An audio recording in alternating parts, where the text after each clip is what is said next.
I always thought of myself as a grounded person, someone who understood the boundaries between reality and fiction. Sure, I enjoyed a good sci-fi movie now and then, but I knew where the line was drawn. That was, until the day I received a cryptic invitation. A thick envelope stamped with the insignia of the Department of Defense found its way onto my cluttered desk. Inside was a simple message: you've been selected for a demonstration of cutting-edge defense technology. Confidential. RSVP required. At first, I thought it was a prank. Me? A tech journalist? I wasn't a military insider, nor was I someone who rubbed elbows with high-ranking officials. But curiosity won out. A week later, I found myself in a nondescript SUV with tinted windows, bumping along a desert road with two men in black suits who wouldn't answer any of my questions. When we finally arrived, I half expected the setting to be cliché, but even my jaded imagination couldn't prepare me for the sight of Project Olympus. The facility was carved into a mountain, with steel-reinforced doors that looked like they could survive a nuclear blast. Security was tighter than anything I'd ever seen: biometric scans, armed guards, and a constant hum of surveillance drones overhead. Once inside, I was ushered through a labyrinth of corridors and elevators until I reached a massive underground hangar. It was there, surrounded by a flurry of activity, that I saw it for the first time. The Railgun. It was sleek, almost predatory in design, with angular lines and a matte black finish that absorbed the fluorescent lighting. The weapon spanned the length of a small bus, mounted on a swiveling platform with wires and conduits snaking out like veins. The air around it felt charged, like standing too close to a lightning storm. Impressive, isn't it? Said a voice behind me.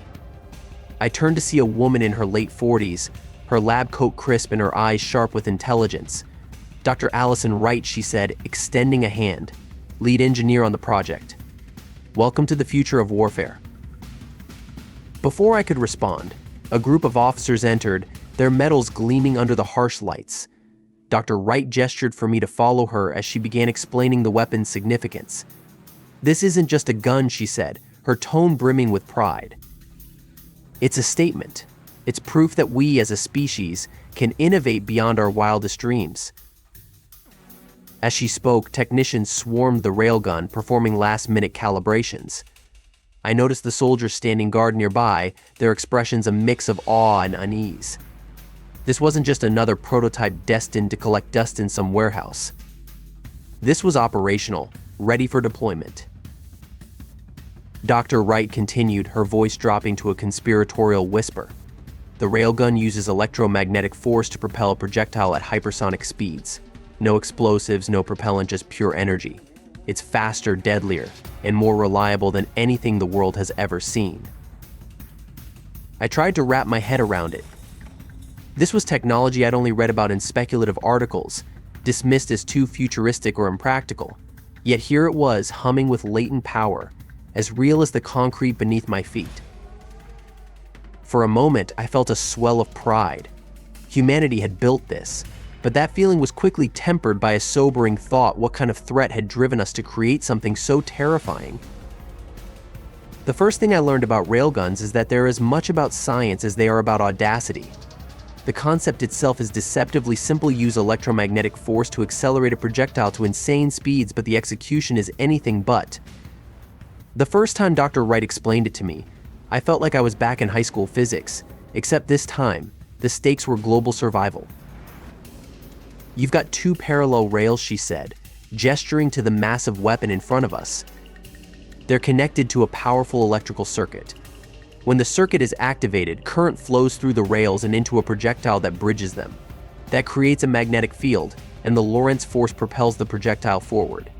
Simple in theory, right? Simple, sure.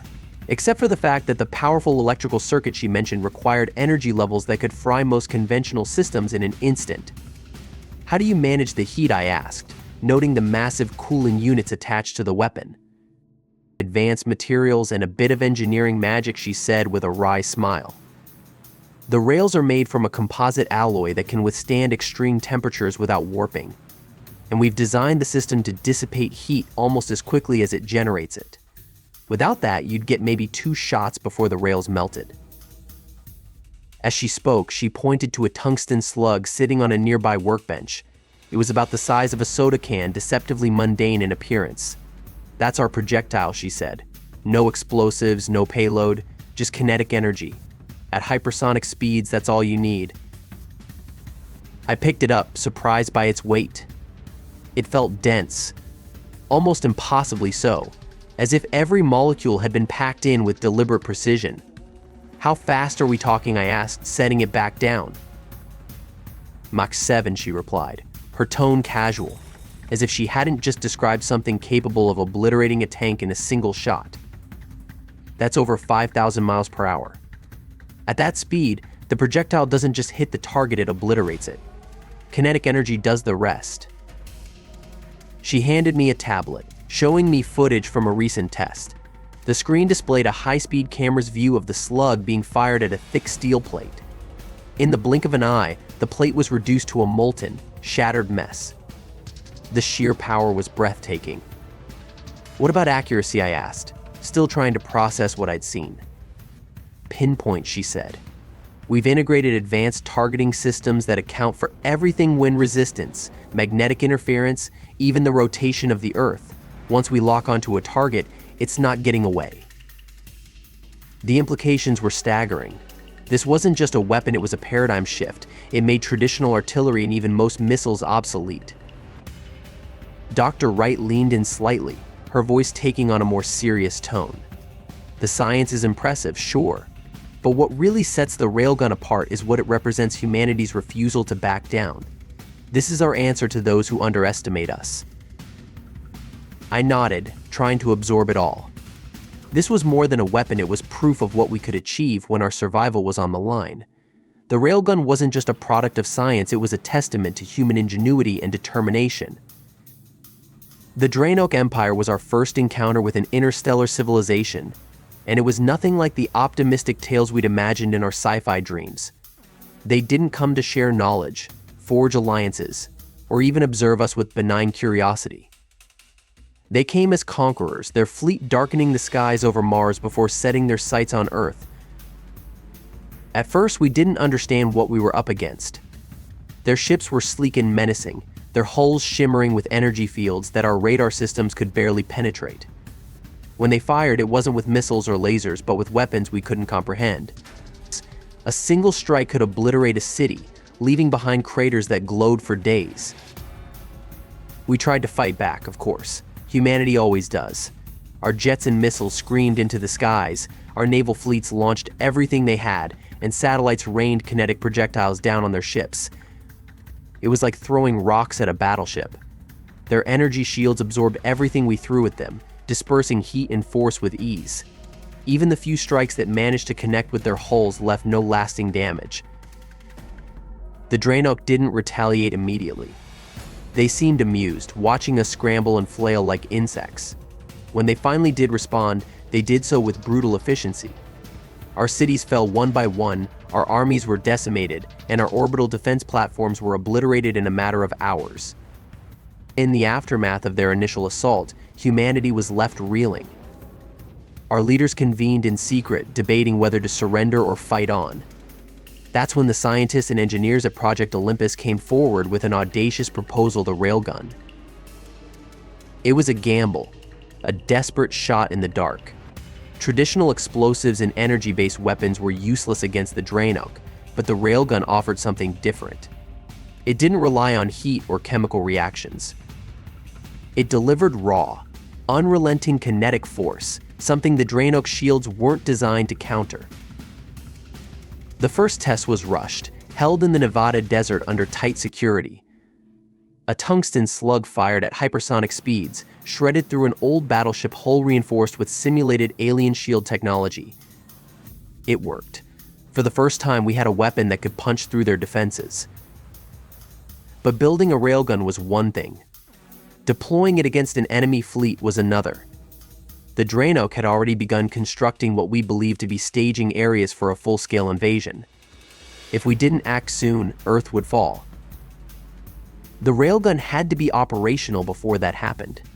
Factories worked around the clock, converting civilian manufacturing plants into production lines for railgun components. Scientists fine-tuned targeting systems, ensuring the weapon could lock onto a Dranok ship's weak points. Military engineers scrambled to integrate the system onto mobile platforms and satellites.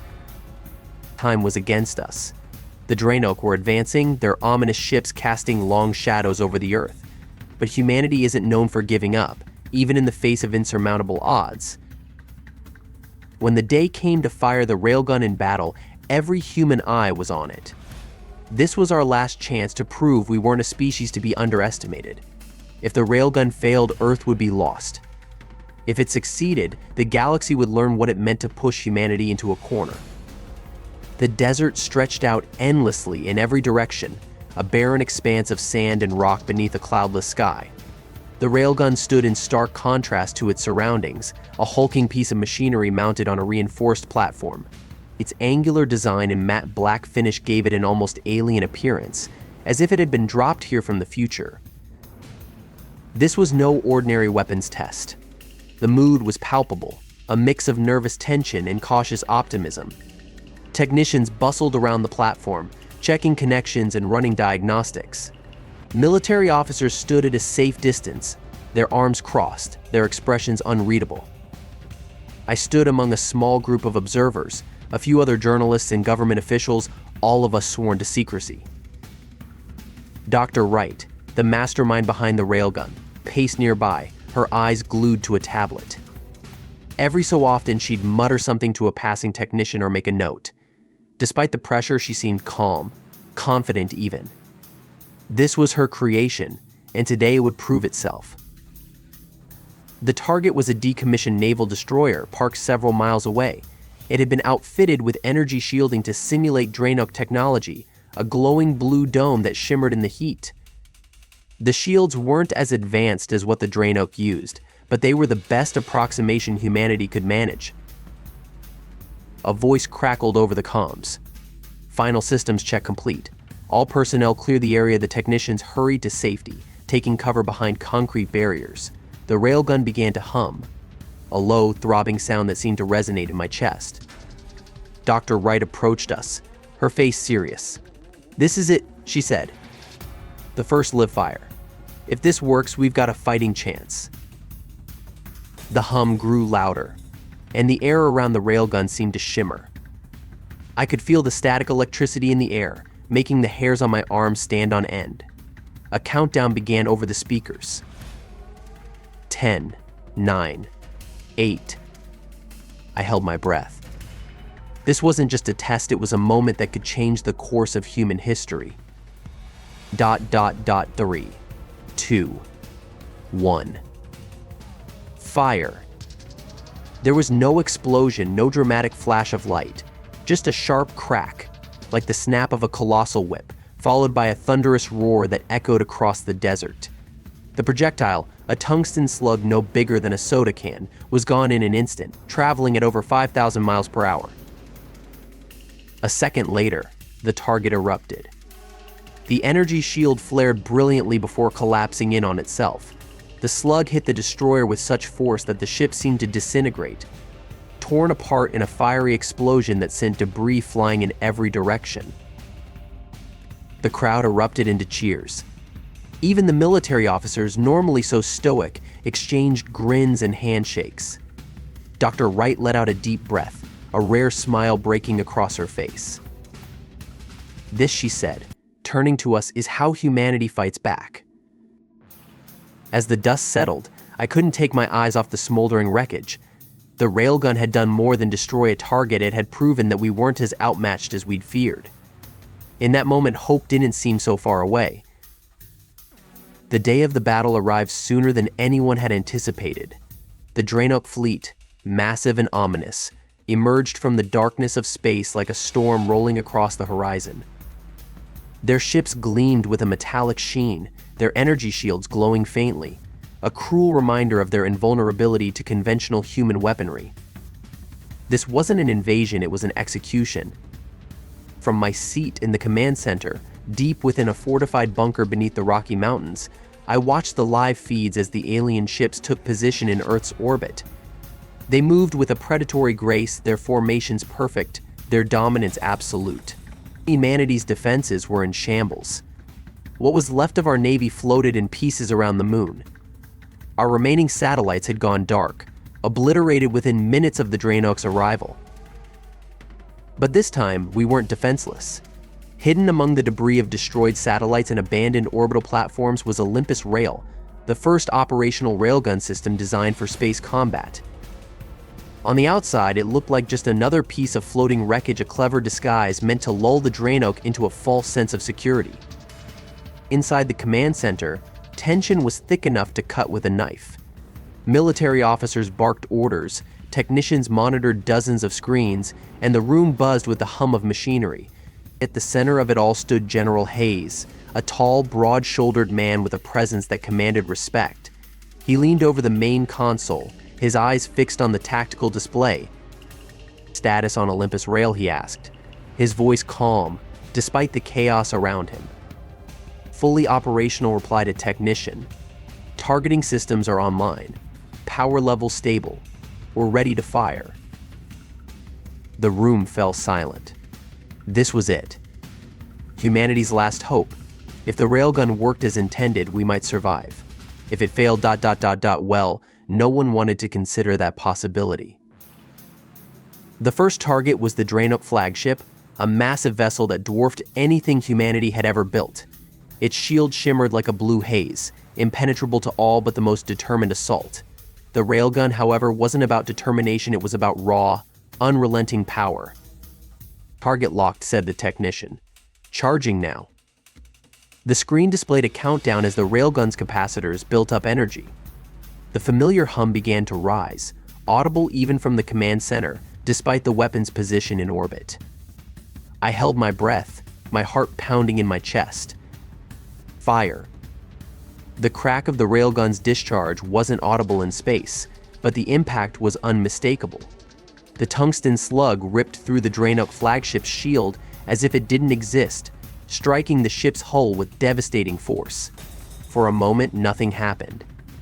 Then, the ship exploded, a blinding flash of light that lit up the tactical display. Cheers erupted in the command center. Officers clapped each other on the back, technicians fist-pumped the air, and General Hayes allowed himself a rare smile. The flagship was gone, and with it, the Dranok's aura of invincibility. The railgun fired again, and another Dranok ship went down. Then another. The alien fleet, once so menacing, began to falter. Ships broke formation, retreating into the void. For the first time since the war began, humanity wasn't running. We were fighting back, and we were winning. Victory wasn't instantaneous. The destruction of the Dranok flagship and a handful of their vessels was only the beginning. The enemy, though stunned, quickly regrouped, their fleet tightening its formations and reinforcing their shields. The Dranok were not just conquerors, they were strategists. They adapted, and their retaliation was swift. Their remaining ships turned their weapons toward Earth, unleashing a barrage of energy strikes meant to overwhelm our defenses. Massive beams of light streaked through the atmosphere, carving deep scars into the planet's surface. Cities already teetering on the brink of collapse were vaporized in an instant. The scale of destruction was incomprehensible, but Olympus Rail kept firing. From the command center, I watched as the railgun slugged it out with an alien fleet that seemed endless. Each shot it fired was a masterpiece of precision and power. Every impact tore through shields and armor alike, reducing ships to glowing debris. The technicians monitoring its systems worked frantically, adjusting targeting algorithms and managing energy consumption to keep it operational. But the strain was starting to show. Capacitors at 80% capacity, a technician called out. Cooling systems struggling to maintain optimal temperatures. "How long can it hold?" General Hayes demanded, his voice cutting through the din. "Another 10, maybe 15 shots," the technician replied grimly. 15 shots might as well have been a lifetime or a single heartbeat. The Dranok fleet still had dozens of active ships, each one capable of devastating the planet if they broke through our defenses. The railgun was our only chance, but even its immense power had limits. As the technicians worked to push the railgun beyond its design thresholds, Dr. Wright entered the room. Her face was calm, but her eyes betrayed the exhaustion of someone who had poured every ounce of herself into this project. She moved to the main console and quickly scanned the data. "We need to prioritize targets," she said firmly. "If we focus on their carriers, we can force their smaller ships to scatter.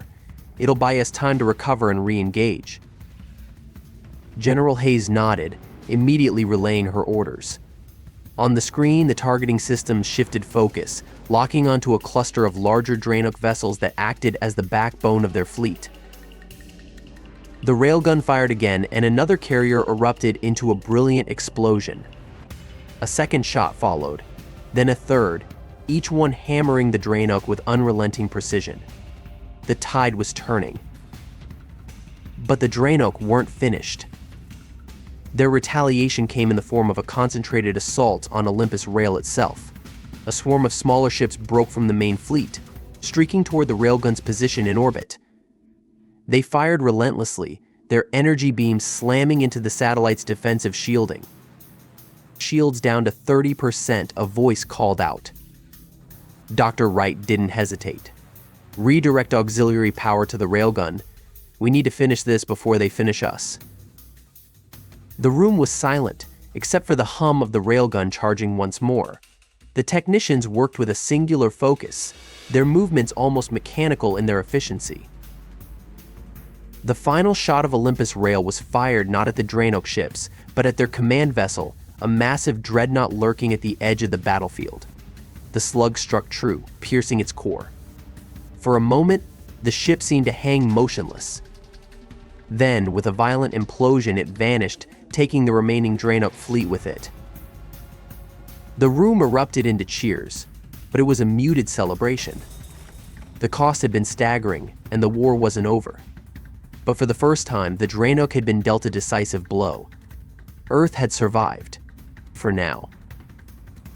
The silence that followed the battle was almost unbearable. In the wake of the Dranok's retreat, there was a strange sense of relief, mixed with the haunting realization that humanity had been pushed to the brink of extinction. The skies above Earth, once filled with the blinding light of alien weapons, were now eerily calm. But the devastation left behind was impossible to ignore. Entire cities were in ruins, vast stretches of land scarred by the destructive power of the Dranok's weapons. The cost of survival was staggering. I stood in the remnants of the command center, watching the news feed as world leaders began to make their addresses. They were calling it a victory, but the words felt hollow. Thousands, maybe millions, had died in the conflict, and Earth's infrastructure was in tatters. The railgun had won the battle, but it hadn't been a clean win. There were too many broken lives, too many unanswered questions. Dr. Wright stood nearby, her face a mask of exhaustion. The light from the monitors cast a cold glow on her features. She was the architect of this miracle, the one who had delivered humanity's salvation. Yet there was no celebration in her eyes, only the quiet reflection of someone who had done what was necessary, regardless of the cost. "I never imagined it would come to this," she said quietly, almost to herself. I nodded, unsure of how to respond. What could you say after something so profound? The world had been changed in ways no one could truly understand, and yet here we were, standing on the precipice of a new era. "Do you think they'll come back?" I asked. Dr. Wright's gaze shifted toward the screens, where reports were still coming in from all over the globe. The Dranok were retreating, but humanity knew better than to believe they would stay away forever. "They'll regroup," she said. "They're not finished. They never are. But we've shown them that we're not helpless. We've shown them that we will fight for our survival, no matter what it takes." Her words resonated with me more than I expected. The Dranok had thought humanity would be an easy target, a species to be crushed beneath their boot. But we had adapted, learned, and most importantly, we had fought back. It wasn't just about the railgun, it was about humanity's refusal to surrender. As the days passed, the global effort to rebuild began. Countries, once divided by politics and ideology, now worked together. A sense of unity, born from the fires of war, spread across the world. We shared resources, rebuilt cities, and established new technologies, all with the knowledge that the Dranok were still out there, waiting. But humanity had changed. We weren't the same species that had cowered in the face of an unknown enemy. We had become something greater, more resilient, more determined. The Railgun, now hailed as a symbol of human ingenuity, was placed at the forefront of the new global defense system. But it was no longer just a weapon, it was a reminder of what we had done and what we were capable of doing. As I looked around, I realized that the battle for Earth was far from over. But in that moment, I had no doubt that humanity was ready for whatever came next. The Dranok might have underestimated us before, but they would never make that mistake again. And next time, they would be the ones fighting to survive.